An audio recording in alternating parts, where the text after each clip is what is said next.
Minister wants to meet the Committee of Education, it is appropriate. That will be a workshop over the Committee of Education, but not the House of Parliament, right, Honourable Speaker. Bw'abadde ng'aggulawo olukubiza lwa Parliament olunaku olwaleero, omumyuka omukizo ekikoleggwanga olukulu Anita Among ategeezezza ababaka bano nga mukyala w'omukulembeze w'eggwanga erya Uganda era nga minisita w'ebyenjigiriza JANAT Museveni bwe yasabye ababaka okugenda sabbiiti ejja mu kisaawe EKOLOLO okulaba nga bakubaganya ebirowoozo ku butya amasomero gagenda okuggulawo. From the First Lady, the Minister of Education, she is requesting to have a meeting with the members of Parliament on Wednesday next week, and the meeting is going to discuss issues of opening schools. Preparation for opening schools. Wabula omubaka yenna okwetaba mu lukuŋŋaana olwo alina okusooka okukeberebwa ekirwadde kya COVID-19 bw'akakasibwa nti talina olwo n'alyoka alwetabemu.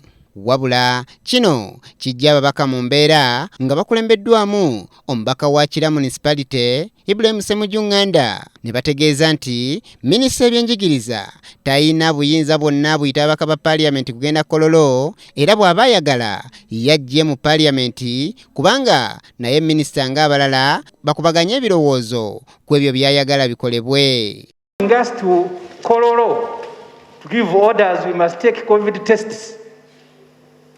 I don't know whether she's summoning us as a First Lady, because First Lady means the wife of the President. So you'll be expected to have a COVID test on Monday as we prepare for the meeting on Wednesday at 10 in Kololo, for you to give guidance to the ministry, since you are the leaders who are on the ground. The minister needs to get information. The minister has summoned the Parliament to Kololo. I fear, because if we allow ministers to begin summoning Parliament, there is nothing that will stop Honorable Taiwo, the government chief whip, summoning us to his home. This institution of Parliament, Madam Speaker, and I want to beg you to tell that minister, under this rule, she has a duty to come here and make a statement on any matter in her office.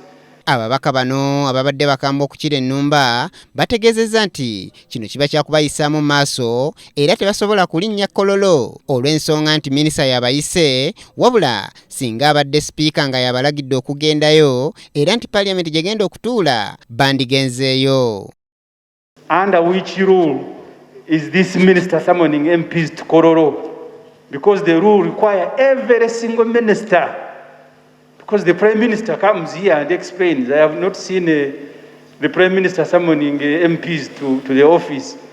Then how can a person under the Prime Minister summon us, Madam Speaker? To which you are custodian.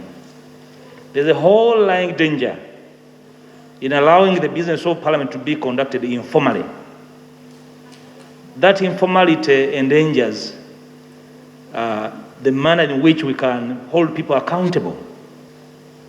And neatly in this case would mean to recognize that this Parliament supervises her and not the reverse.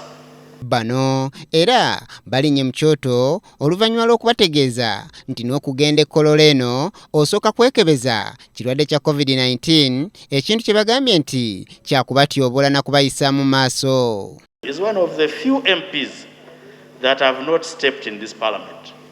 And we do not take that so lightly. And then she calls us to go and say, do a COVID test. When does she do hers? Is that it is not easy to get to meet this minister for education. There is absolutely no space created for the minister. Most of the time, the Minister for Education prefers to work as the First Lady. Thank you. In good faith. And the place where they have invited us is an open place, because the matters of education are public matters. So, I mean, I don't see any problem there.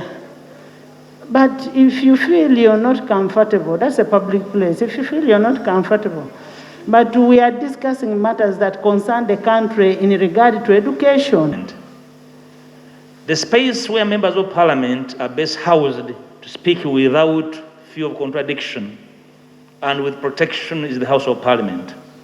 Unless the Speaker is going to go to that place and declare that place as Parliament, to which the rules obtain and privileges.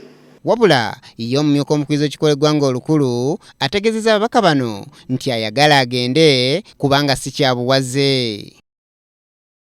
Kiyingi Godfrey, BTM TV, Community Report. The summon, because doing so would imply that we are subordinating ourselves. I agree that the invitation is in good faith, except it could be made